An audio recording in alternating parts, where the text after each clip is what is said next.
America, Iran మధ్య శాంతి ఒప్పందానికి మధ్యవర్తిత్వం వహిస్తున్నామంటూ గొప్పలు చెబుతోన్న పాకిస్తాన్ పరిస్థితి అమెరికా అధ్యక్షుడు డొనాల్డ్ ట్రంప్ ప్రతిపాదనతో ఇప్పుడు కుడితిలో పడ్డ ఎలుకలా మారింది. ఇరు దేశాల మధ్య శాంతి ఒప్పందానికి అబ్రహం అకార్డ్స్ మెలికిపెట్టిన ట్రంప్ అందులోకి పాక్ను ఆహ్వానించారు.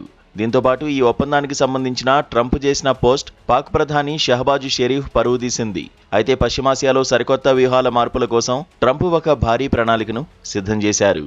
ఇరాన్తో చర్చలు సానుకూలంగా సాగుతున్నాయని, ఈ చారిత్రాత్మక ఒప్పందం విజయవంతమైతే ప్రాంతీయంగా అపారమైన ఆర్థిక, సామాజిక వృద్ధి సాధ్యమవుతుందని ట్రంప్ పేర్కొన్నారు. అయితే ప్రపంచ దేశాల అధ్యక్షులు, ప్రధానులు, రాజులతో కూడిన ఈ ప్రతిష్టాత్మక జాబితాలో పాకిస్తాన్ ప్రధాని షహబాజ్ షరీఫ్ పేరు మాయం కావడం సంచలనంగా మారింది. Saudi Arabia crown prince Mohammed bin Salman, UAE అధ్యక్షుడు మహమ్మద్ బిన్ జాయెద్, టర్కీ అధ్యక్షుడు ఎర్డోగాన్ వంటి అగ్రనేతలతో తాను జరిపిన చర్చలను ట్రంప్ ప్రస్తావించారు. వీరందరితో పాటు పాకిస్తాన్ కూడా ఏకకాలంలో ఈ ఒప్పందంపై సంతకం చేయాలని ఆయన ఆకాంక్షించారు. అయితే మిగతా దేశాల ప్రతినిధులను వారి రాజ్యాంగబద్ధమైన పదవులతో ట్రంప్ గుర్తించగా, పాకిస్తాన్ విషయానికి వచ్చేసరికి మాత్రం ప్రధాని షహబాజ్ షరీఫ్ పేరును పక్కన పెట్టి ఆ దేశ సైనిక చీఫ్ ఫీల్డ్ మార్షల్ ఆసిం మునీర్ను అధికారిక ప్రతినిధిగా పేర్కొన్నారు.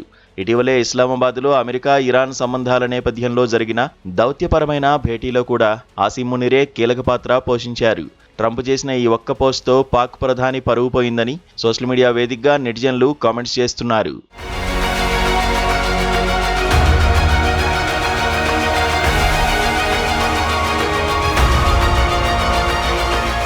మరోవైపు ట్రంప్ వ్యాఖ్యలతో పాకిస్తాన్లో ప్రజాస్వామ్య ప్రభుత్వం కంటే మిలిటరీదే పైచేయి అనే చేదు నిజం అంతర్జాతీయ వేదికపై మరోసారి రుజువైంది.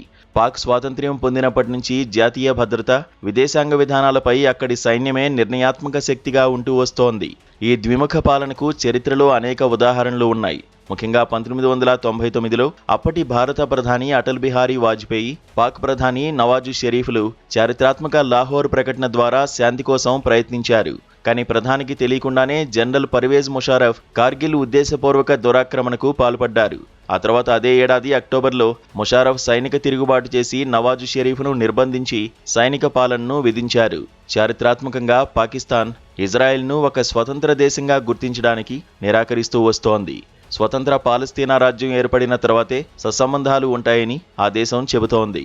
ఈ నేపథ్యంలో ట్రంప్ ప్రతిపాదించిన అబ్రహం అకార్డ్స్లో పాకిస్తాన్ చేరడం అంత సులువు కాదు. దీనివల్ల ఆ దేశంలో తీవ్రమైన అంతర్గత రాజకీయ, ప్రజా వ్యతిరేకత వచ్చే అవకాశం ఉంది. అయినప్పటికీ ఆఫ్ఘనిస్తాన్ నుంచి అమెరికా దళాల ఉపసంహరణ తర్వాత వాషింగ్టన్తో దెబ్బతిన్న సంబంధాలను పునరుద్ధరించుకోవడానికి అటు పాక్ ప్రభుత్వం, ఇటు మిలిటరీ తీవ్రంగా శ్రమిస్తున్నాయి. ఈ పరిస్థితుల్లో ట్రంప్ పోస్ట్ పాకిస్తాన్లో తీవ్ర చర్చకు దారితీసింది.